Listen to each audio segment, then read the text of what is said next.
Okay, back to the dinim of tefillin. What happens? A guy comes to shul, he doesn't have tefillin.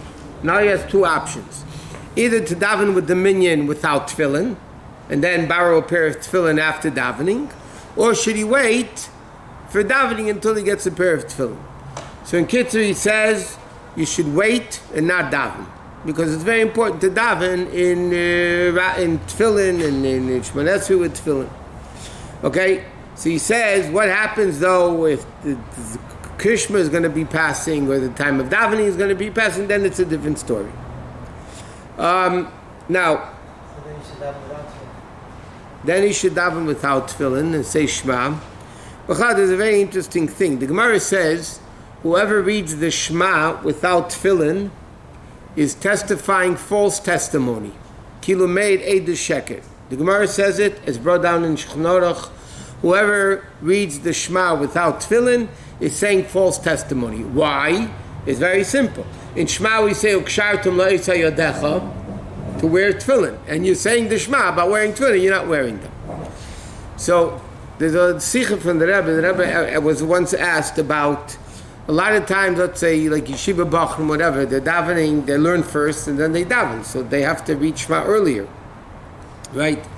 But let's say you have a 9:30 minyan, even today. Let's say yeshiva, not balabatim. Balabatim should not be davening 9:30. But let's say yeshiva is davening 9:30, right? And the Zman Krishma is 9 o'clock. So, do they have to put on tefillin when they say the Shema before, or not? So in the Rebbe Rashab's Kuntas Chaim, which he says the Seder for the Bachrim, over there he writes they should learn Chassidus after putting on tefillin, Shema, and drinking tea. But Lepel, there's a sikha from the Rebbe. The Rebbe writes it's not considered false testimony. Why not? That's only if you're not planning to wear tefillin later that day. But if later that day you're going to be wearing tefillin, so then you're not saying false testimony because you're planning to put on tefillin. You know, it's time to read the Shema without tefillin is saying false testimony. But even then, by the way, Krishma, Shema is one mitzvah, tefillin is another mitzvah. Today, we do both together. When you put on tefillin, you say the Shema. Even let's say somebody's not going to go on miftzayim or whatever. You meet a Jew in the street, you put tefillin on with him. So your custom is you say the Shema, part of the Shema. Technically, if a guy puts on tefillin and takes them off, he did the mitzvah of tefillin, even if he doesn't say anything. It's best to put on, say Shema and daven, and of course it's the best. What? So with the Shema, let's say he's planning to put on tefillin later, but let's say he wants to say Shema this time. Can he say Shema in the correct time?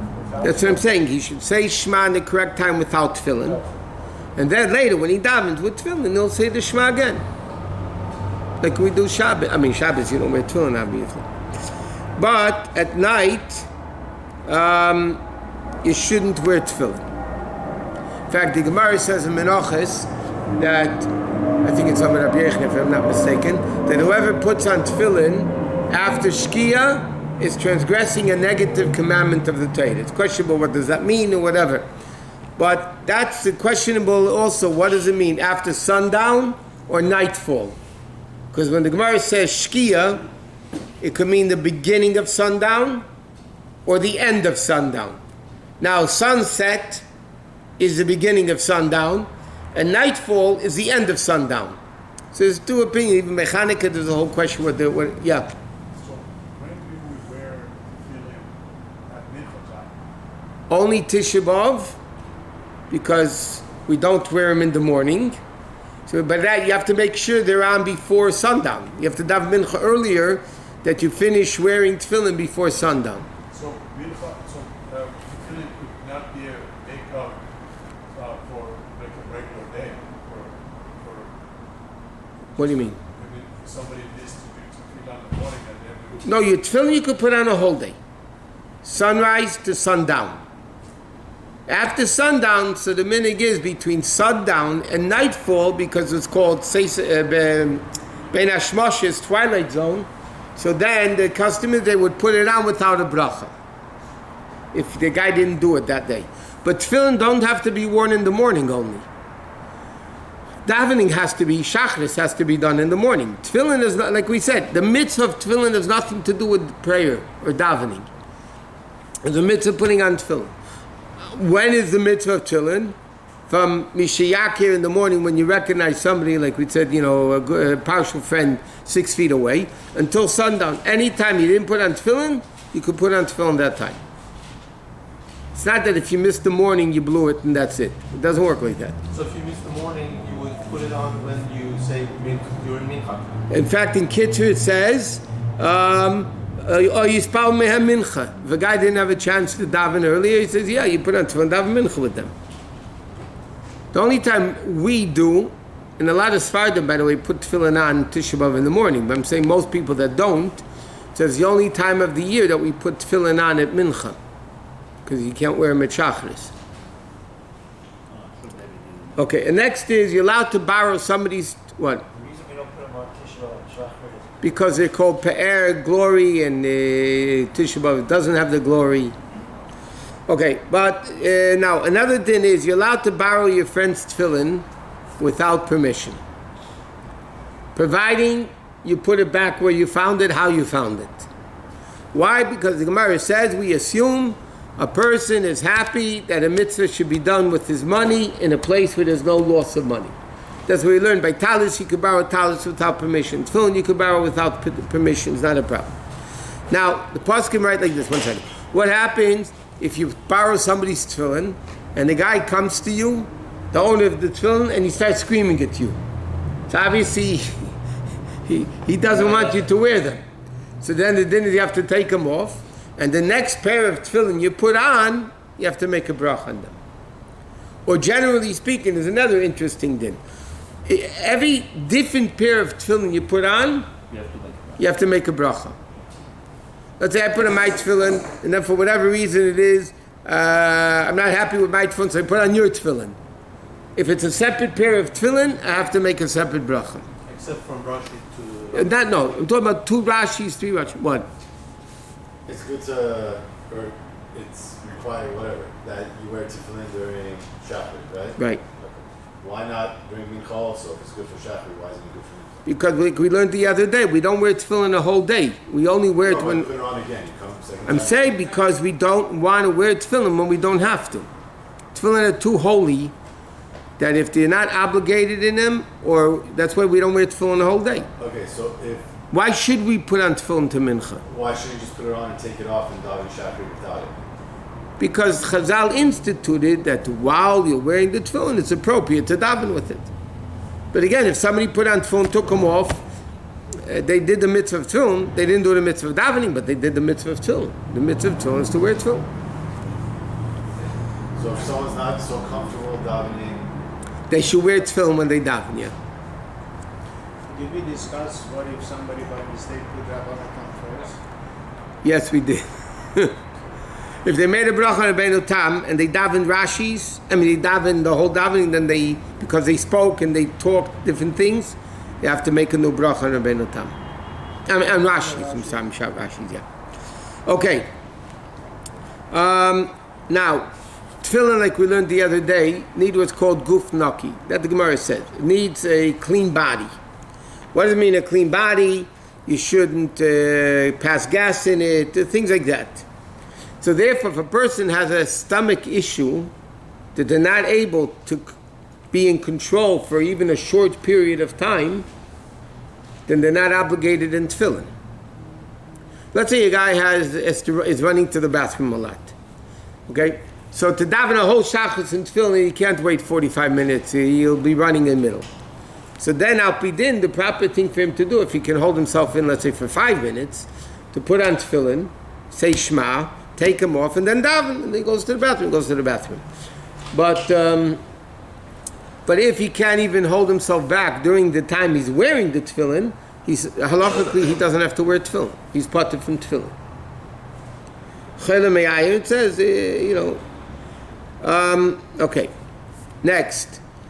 A kid, okay, we said a child, technically, who knows how to behave in tefillin, wears tefillin, but the custom is, again, by mitzvah, or according to certain customs, the Magen Avraham brings on, that's Haminig 2 months before.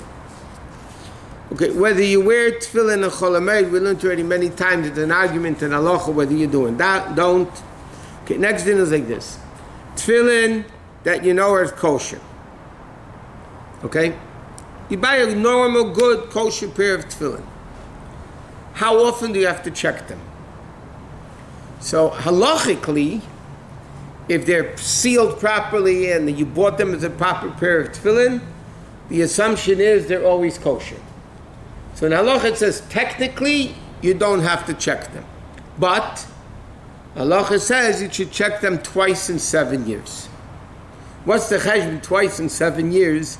I don't know, but it says twice in it doesn't say every 3.5 years. So twice in 7 years you have to check the tefillin.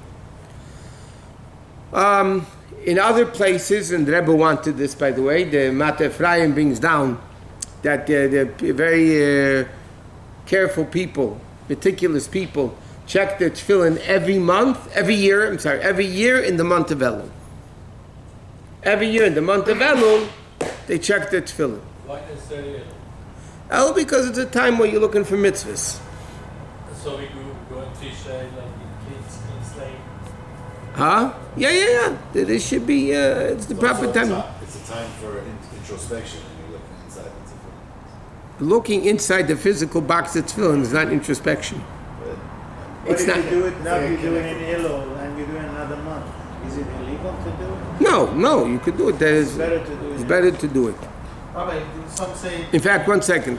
There was times the Rebbe would tell people to check the tefillin, and sometimes he would add it if it wasn't checked in the last year. I had an interesting personal story. When my wife was pregnant with my first kid, with Chani, so like a month before that I gave my tefillin to check. I gave my tefillin to check. Then my wife became pregnant. I wrote into the Rebbe that, bracha for the pregnancy. So the Rebbe answered, B'dikas tefillin. Check the tefillin. Okay, he told me to check it, so I checked it again. I went to the same sefer, and then in Crown Heights there was like one sefer. There was not like today.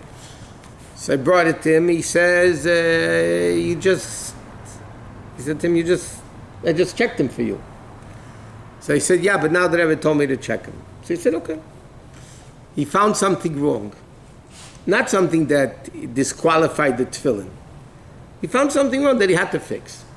So he said to him, come on, you didn't find it last time, now you found it?